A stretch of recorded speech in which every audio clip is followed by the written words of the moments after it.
A church full of grace. The News Church.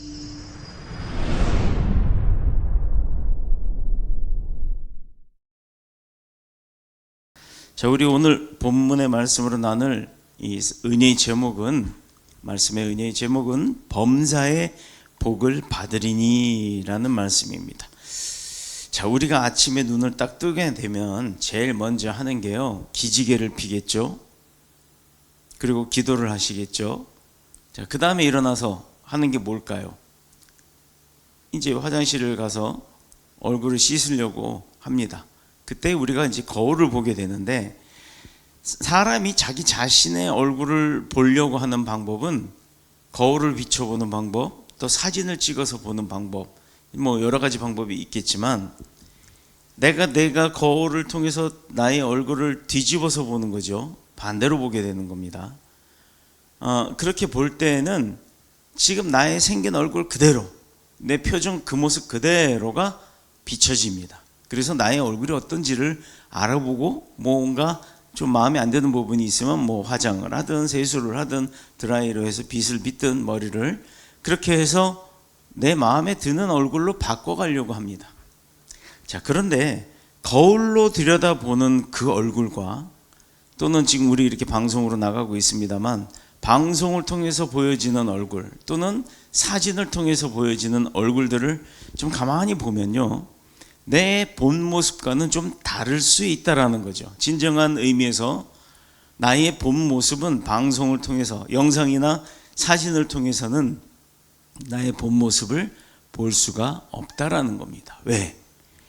방송이나 사진을 찍을 때는 항상 얼굴을 꾸미잖아요. 이쁘게 꾸미려고, 나의 본 모습이 아닌 화장을 하든 뭐 로션을 바르든 뭔가 조금이라도 이뻐지게 하려고 하는 그런 모습들이 가미되어 있다라는 거죠. 즉, 본연의 모습이 아닌 가공된 모습이 보여진다는 겁니다.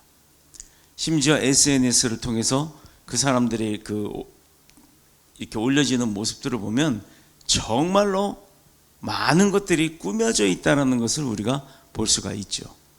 또 사업을 위해서, 아니면 자기의 어떤 인기를 위해서 그렇게 꾸민 것으로 올리는 경우도 많습니다. 조절하세요.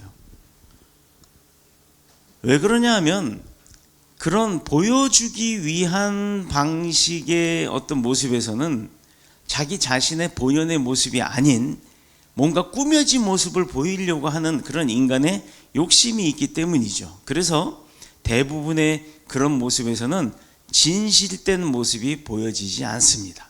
자, 그렇다면 우리가 우리 스스로의 그 본연의 모습을 바라보려고 하면 어떻게 해야 하고, 무엇을 바라봐야 과연 그게 나의 참모습이 되는지를 우리 오늘 알아보고자 합니다. 자신의 손을 한번 들여다보세요. 자신의 손. 이제 이렇게 하면 어떤 분은 손바닥을 볼 거고, 어떤 분은 손등을 보기도 할 겁니다. 자, 저는요, 단적으로 그 사람의 그 진실된 모습을 보고자 하면 그 사람의 손을 보면 알 수 있다라고 저는 생각을 합니다. 왜 그러느냐? 그 사람의 손은 그 사람이 살아오는 그 모든 과정에 있어서, 뭐 물론 숨 쉬는 것도 있고 말하는 것도 있고 뭐 여러 가지 눈도 깜빡거리는 것도 있고 하는 여러 근육들이 있겠지만, 그 중에 가장 그 사람을 표현하기 좋은 그 근육은 이 손의 모습인 것 같아요.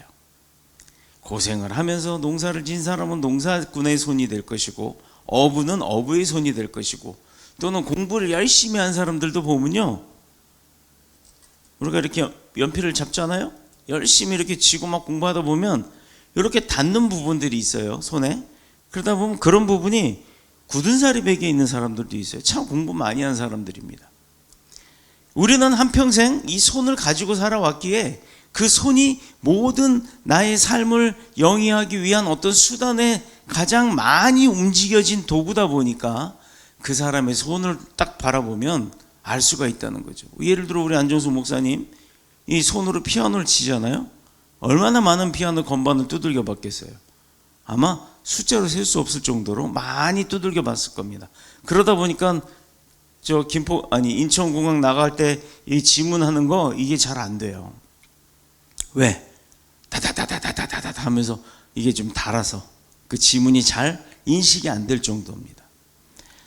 우리는 한평생 이 손을 수단으로 삼았기 때문에, 삶의 수단으로 삼았기 때문에 이 손의 모양을 보면 대충 그 사람이 얼마나 많은 어려움이 있었고 수고를 했는지에 대해서 알 수가 있고, 그 사람이 살아왔던 생명의 그 이력과 또 그 사람의 인격이 담겨 있다라고도 볼 수가 있습니다.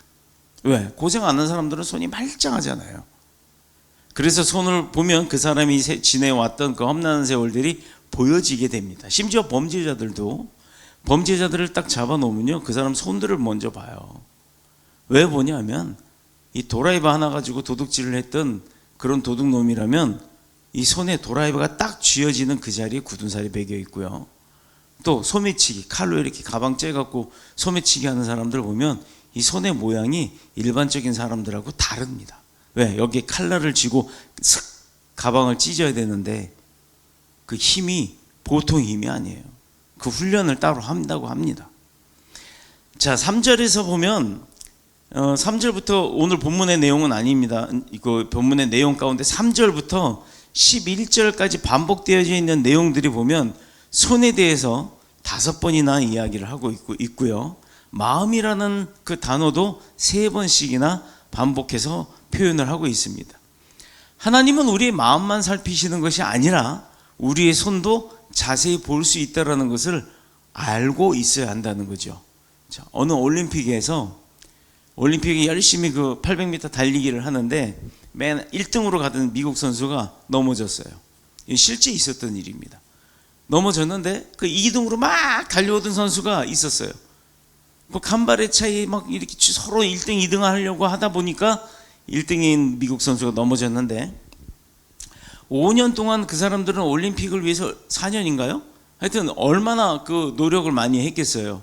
그런데 앞불사 자기의 실수로 넘어진 그 미국 선수를 딱 보고 막 뛰던 2등 선수가 지나쳐서 그냥 들어가 버리면 자기가 1등이잖아요. 금메달이잖아요. 그런데 앞서가던 선수는 자기의 잘못으로 넘어져서 억울할 게 없겠지만 그 2등으로 해서 추월해 가던 선수는 뭐 때문에 갑자기 뛰다 말고 그 선수를 부축을 해서 같이 들어가는 바람에 다른 선수들이 막 앞질러 들어가 버려서 3등, 4등에도 못 들어가는 그런 일이 벌어진 일이 있었습니다.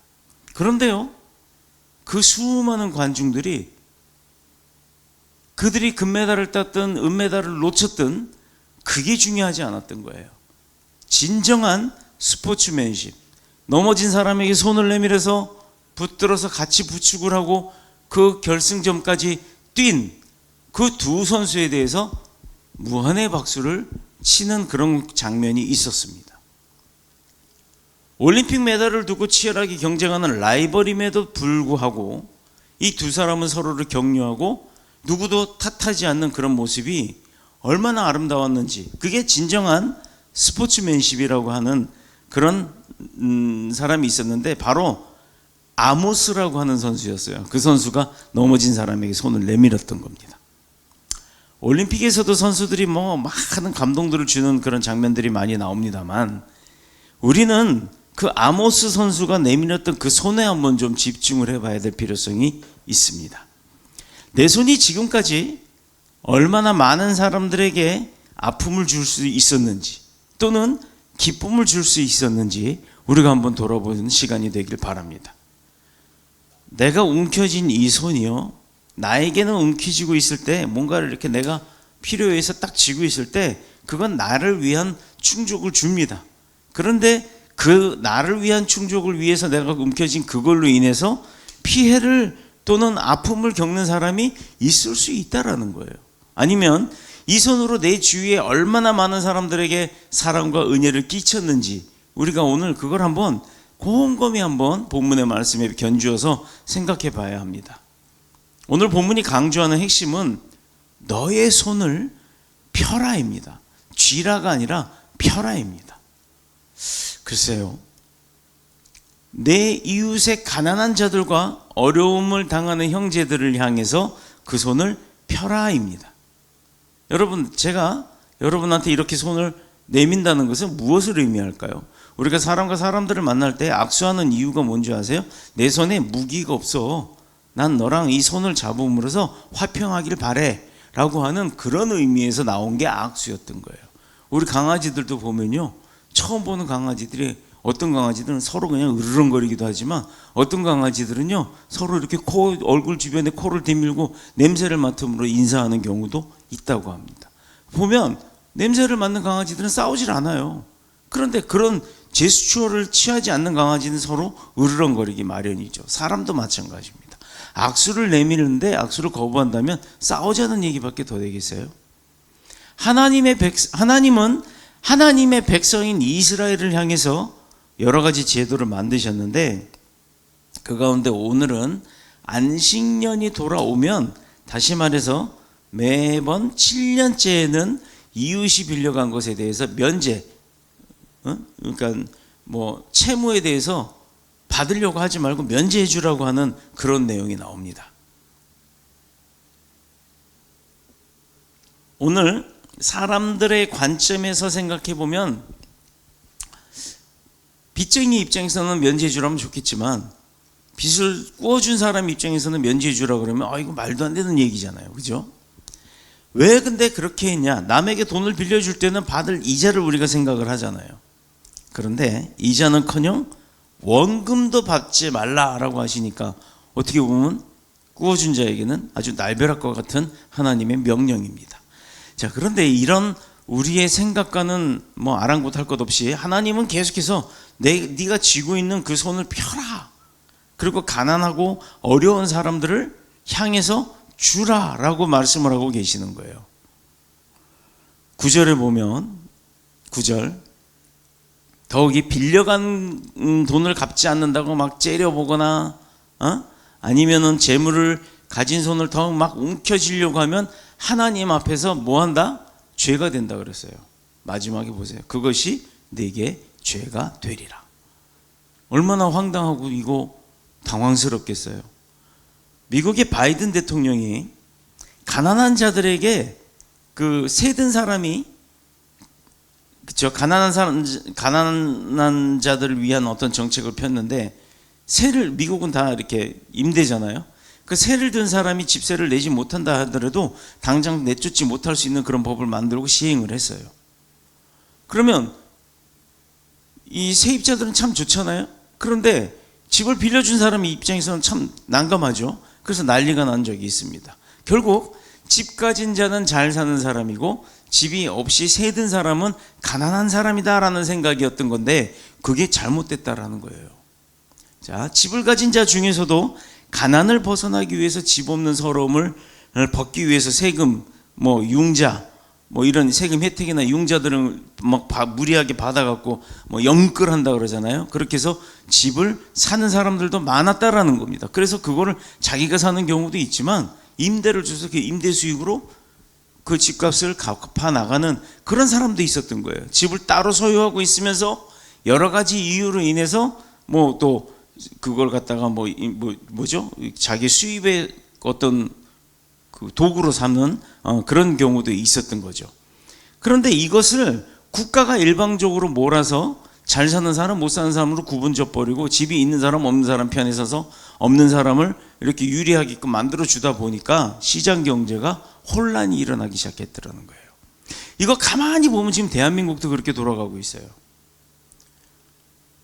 이 단적인 예로 코로나 때 마스크건을 한번 봅시다. 그냥 내버려 두면 마스크 값이 올랐다가 막 우후죽순 마스크를 막 만들어내기 시작했으니까 언젠가는 가격이 다운되는 거예요. 그런데 그거를 국가가 어떻게 했어요? 통제한답시고 통제하다 보니까 무리한 일들이 벌어졌던 겁니다. 가난한 자를 도우려다가 엉뚱하게 더 많은 사람들이 피해를 보는 일이 초래되었던 사건이 단적인 얘기로 바로 미국의 오바마 대통령의 정책이었던 거예요. 그렇다면 오늘 본문에서 말하는 그 내용의 중심은 어디에 두고 있느냐? 3절입니다. 3절. 이방인에게는 네가 독촉하려니와 네 형제에게는 구워준 것은 네 손에서 면제하라. 뭐라고요? 이방인한테는 받아라. 그런데 네 형제한테는 받지 말아요. 이게 뭘까? 결국은 이 내용들이 이방인들에게는 해당이 되는 내용이 아니었던 겁니다. 왜냐하면 그들은 하나님의 법을 지킬 의무가 없는 사람들이잖아요. 그러니까 하나님을 알지도 못하고 하나님의 법을 지키려고 하지도 않는 사람에게는 시행해도 된다 이거예요. 받아라 이거예요. 그러나 매 7년마다 안식일이 돌아와도 그 빛을 면제하지 않음을 그들에게는 면제하지 않아도 됨을 우리가 이제 알 수 있는 거죠. 무조건 다 해주라는 게 아니었어요. 이것은 이방인은 이스라엘과 달리 하나님의 언약 밖에, 약속 밖에, 보호 밖에 거주하는 사람들이었어요. 그래서 이 같은 이스라엘에게는 이자를 받으면 안 되지만 이방인들에게는 받아내라 이거예요. 자, 우리가 여기서 잘 생각해 보면요, 세상에서 내가 어떤 영업을 하고 이득을 취할 때도 하나님의 백성하고는 그 이득 부분을 따지지 말라는 거예요. 하나님의 백성이 아니라면 취할 거 손해보지 말고 취하라는 겁니다. 우리가 여기서 이걸 잘 판단을 해야 돼요. 그런데 만약에 하나님의 백성이 아니었던 사람에게 내가 받아야 되는데 그 사람이 하나님의 백성으로 바뀔 수도 있잖아요. 그럼 어떻게 돼요? 면제해 줘야겠죠. 물론 또 그거를 이용해서 면제 받으려고 일부러 그렇게 하는 사람도 있을 수 있겠습니다만 그게 다는 아니라는 거죠. 그런데 그런 사람의 마음으로 왔다 하더라도 하나님의 성령의 임재하심을 깨닫고 하나님이 임재하게 되면 그럴 마음이 없어지는 거예요. 왜냐하면 하나님의 목적은 이스라엘 가운데도 약한 자 가운데도 가난하고 없는 자들 가운데도 누구나 동일하게 하나님의 백성으로서 그 축복을 누리게 해주기 위해서 이런 제도들을 만들어내셨던 겁니다. 그럼 잘 생각해 볼까요? 그럼에도 불구하고 사람이 모여서 사는 곳이라면 강한 자가 있고 약한 자가 있고 부자가 있고 가난한 자가 있고 건강한 사람이 있고 뭐 나약한 사람이 있잖아요. 어디든 다 존재합니다. 그래서 경제적인 어려움을 만나면 자신을 부자에게 스스로 팔아갖고 종이 되고 종살이라는 그런 사람들이 있죠. 그러나 그렇게 해서 종이 되었다 할지라도 7년이 되도 안식해가 되면 안식년이 되면 그를 풀어서 자유롭게 놓아주라. 종으로 쓰지 말고 이제 더는 7년이 지나면 자유인으로 풀어주라. 그래서 그가 새로운 삶의 터전을 꾸려나갈 수 있도록 재물까지도 나누어 주라라는 것이었습니다. 이러한 일을 3절 마지막 절에 보면 내 손에서 면제해 주라라고 이렇게 표현을 해 놓으신 거예요. 이것은 법적인 모든 것들을 따지지 말고 계약서로 뭐 상대방을 계약한 그 내용 갖고 괴롭히지 말라 이 얘기예요. 그냥 스스로의 재량으로 없는 것으로 해버려라. 다 무효화 시켜라 이 얘기예요. 그렇다고 돈을 빌려간 사람은 아무나 면제해 주라는 얘기가 아닙니다. 세월이 흘러도 여전히 지불할 능력이 없는 사람은 면제해 주었어요. 요즘 우리나라 그거 있죠? 뭐 7년 동안 5천만 원 미만 채무를 못 갚으면 그거 한감해 준다고 하는 제도. 그런데 그건 자신의 인기를 위해서 정치적으로 하는 거잖아요. 하나님의 말씀의 명령대로 하는 게 아니잖아요. 그는 하나님을 모르는 사람이에요. 생계를 위해 빌린 돈도 면제해 주었지만 사업을 위해서 빌린 돈은 해당이 되지 않았다라는 사실이에요. 생계를 위해서 정말 먹고 살기 힘들어서 그렇게 해서 빌린 것은 면제의 대상이 됩니다. 그러나 먹고 사는 게 아니라 사업을 위해서 빌렸던 건 면제 대상이 아니라는 거예요. 가끔 보면 사업한다고 투자해달라, 뭐 빌려간다고 이래갖고 배째라고 하는 사람들이 있는데 도리어 큰 소리 치는 사람들은요, 그렇게 큰 소리 치는 사람들은 법에 고소하고 혼을 내는 것에 대해서는 아무런 문제가 없었다라는 거예요. 그러니까 무조건 다 면제해 주라는 게 아니었다라는 겁니다. 그런데 하나님은 과부나 고아나 그 나그네처럼 사회적인 약자를 향해서는 많은 말씀을 이제 하고 계시는데, 돈을 빌려주면요, 받을 이자부터 생각하지 마라. 그리고 빌려준 그 사람의 생활, 그거부터 걱정을 해라 이 얘기예요. 우리가 돈놀이 하는 걸 그래서 금지하시는 겁니다.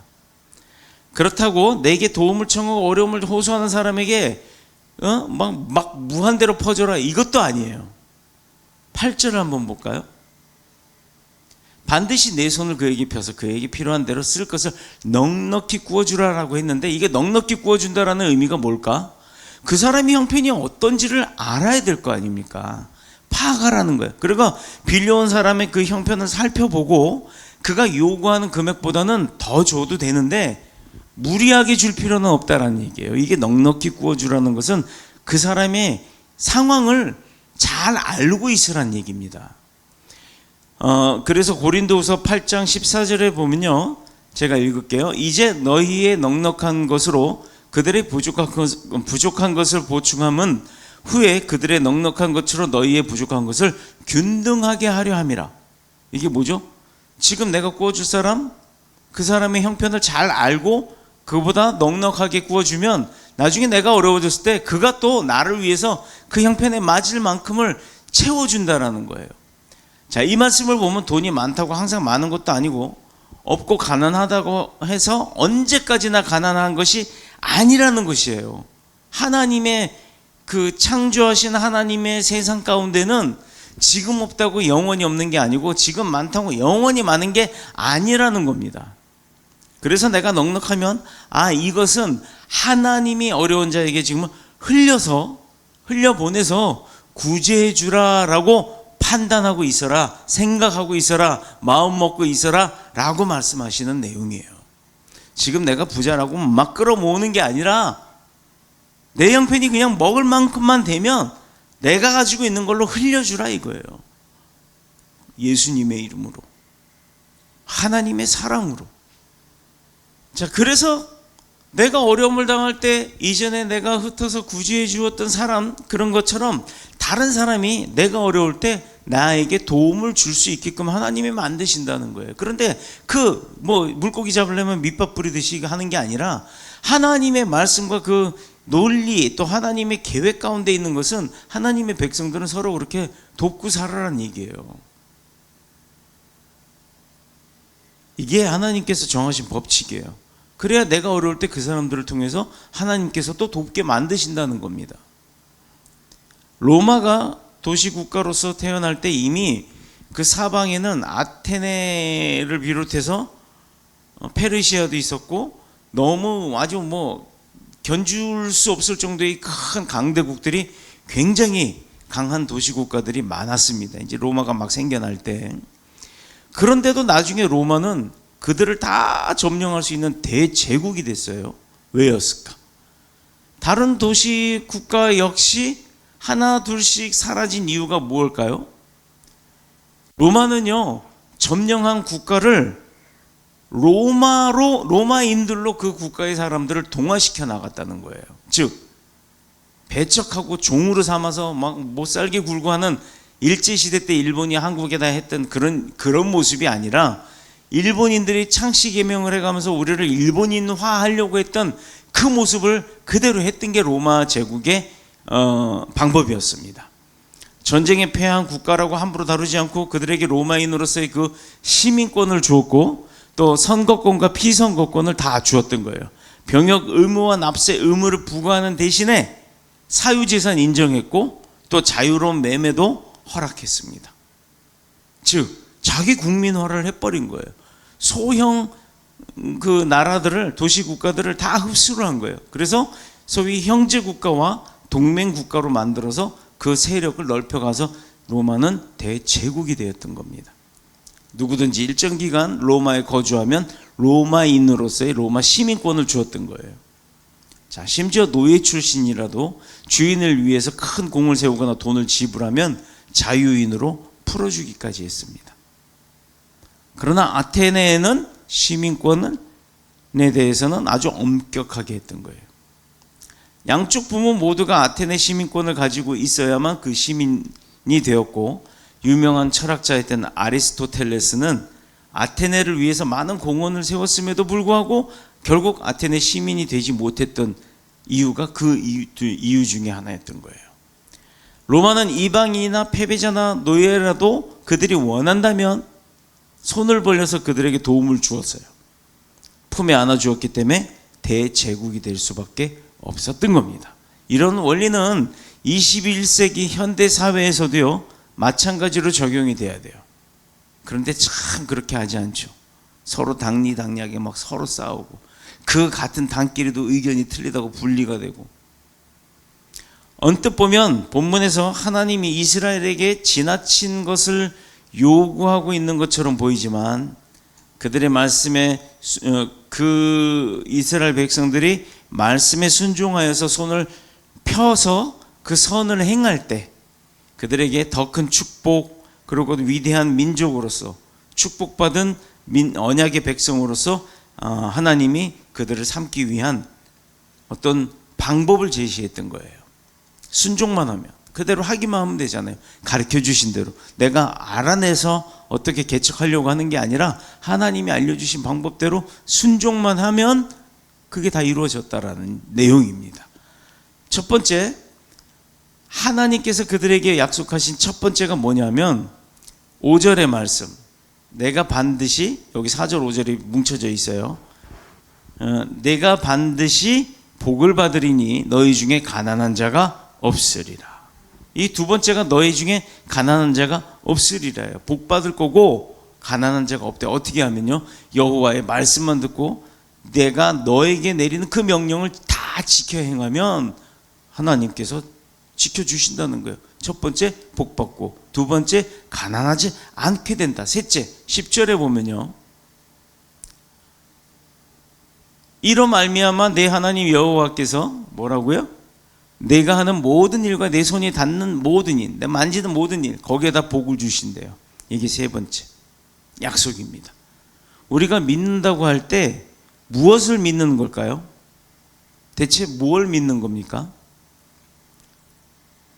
첫 번째, 하나님이 내게 하신 말씀, 곧 믿음의 조상들과 이스라엘에게 하신 말씀인 이 성경 말씀 전체가 나를 축복하기 위해서 나에게 하신 말씀이라고 받아들이고 아멘 하는 거, 이게 믿는 거예요. 이게 믿음이라는 겁니다. 변화되는 게, 몰랐던 사실을 알고 변화되는 게, 내 행위 자체 변화가 이 성경을 통해서 이루어지는 게 바로 그 믿음입니다. 자, 뭘 믿는다? 두 번째, 하나님은 우리를 축복하기 위해서 우리 주위에 가난한 자를 두고 연약한 자를 두셨고, 또 그들의 내 손을 그들에게 내 손을 움켜쥐지 않게 하기 위해서 그 말씀에 순종해서 내가 그들에게 손을 필 때 나누고 공급하고 흘려주고, 이 일을 위해서 그렇게 할 때, 이 일을 위해서 더 크고 놀라운 것들로 복 주실 거라는 것을 확신하는 것, 그게 믿는 거의 두 번째 방법이에요. 그럼 또 믿는 거의 세 번째 방법이 있는데, 내가 손을 펼 때마다 나를 향해 손과 팔을 펴시고 찾아오시고 구원의 은혜를 베풀어 주시고, 그런 하나님을 내가 기억하고 감사하는 게 믿음의 세 번째 방법인 거예요. 왜 이렇게 나도 어려운데 내가 꼭 이런 일을 해야 하나, 나부터 먹고 살고 나부터 형편이 좀 나아지고 나면 그 다음에 해도 되지 않냐라고 이렇게 생각할 수 있습니다. 그러나 예수님은요, 이미 우리의 죄의 값을 대신 치러주신 분이에요. 나는 이미 주님 앞에 빚쟁입니다. 그거 이상 더 큰 빚이 어디 있겠어요. 우리가 죄로 인하여 지은 사망의 빚을 갚아주시기 위해 자신의 몸을 희생하신 그 예수님 앞에 빚 청산은 못하더라도 뭔가 내가 말씀대로 명령대로 순종하는 것은 할 수 있지 않겠습니까? 최소한 그건 해야죠. 그러다 보면 우리에게 영원한 자유와 영원한 하늘나라의 그 기업을 선물로 주셨어요. 이미 그걸 알게 되는 거예요. 이게 믿음입니다. 믿음의 첫째, 둘째, 세 번째 방법은 바로 우리가 실천할 수 있는 내용이에요. 초대교회 시대에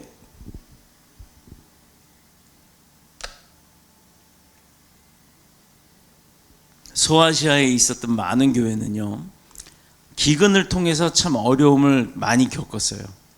당시 그 예루살렘 교회를 자발적으로 도왔습니다. 본인들도 기근으로 어려운데 소아시아 교회들이 예루살렘에 있는 교회를 도왔다라는 거예요. 우리나라가 북한 공산당의 침략으로 위기에 빠졌을 때 전 세계의 자유 우방 국가들은요, 우리나라에 군인들을 보내서 파병해서 전쟁을 이길 수 있도록 도움을 많이 줬습니다. 물자도 갖다 대주고. 뭐 하려고? 자기네 나라에 무슨 이익이 있다고. 그런데 그로 인해서 지금 오늘날의 대한민국이 성장을 하게 됐고 잘 사는 나라가 됐잖아요. 그런데 이제 우리가 그때 도움을 주었던 나라들보다 훨씬 더 잘 살게 되니까 우리가 이젠 그 나라들을 도와주는 거예요. 유엔을 통해서. 개인뿐만 아니라 나라가, 세계가, 그리고 많은 교회가 어려움을 당한 자들을 위해서 돕는 게 국가도 하는 일인데 해야 되지 않겠습니까? 그런데 오히려 우리를 침략했던 나라에다가 도움을 주고 우리를 도와줬던 나라에다가 단절을 하려고 하면 이게 제대로 된 거예요?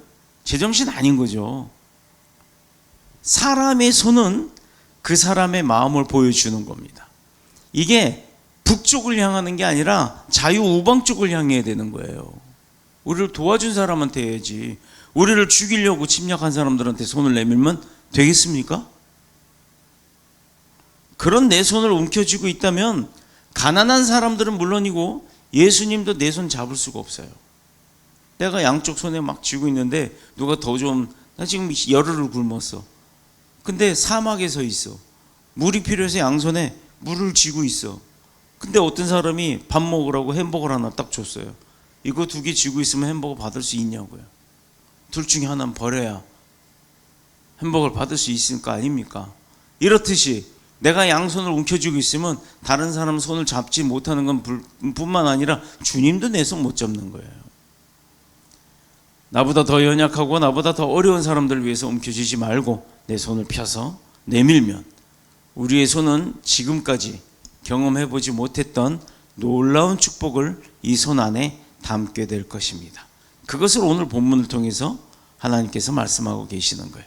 범사의 복을 받으리니. 어떨 때? 손을 펴서 전할 때, 나눌 때.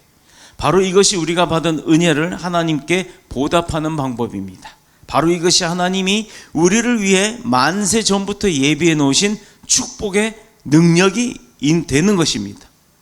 이런 축복의 주인공, 손을 펴서 베풀고 흘리고 나누는 하나님의 말씀에 순종하는 저와 여러분 모두가 되셔서 축복의 주인공이 되시기를 예수님의 이름으로 축원드립니다.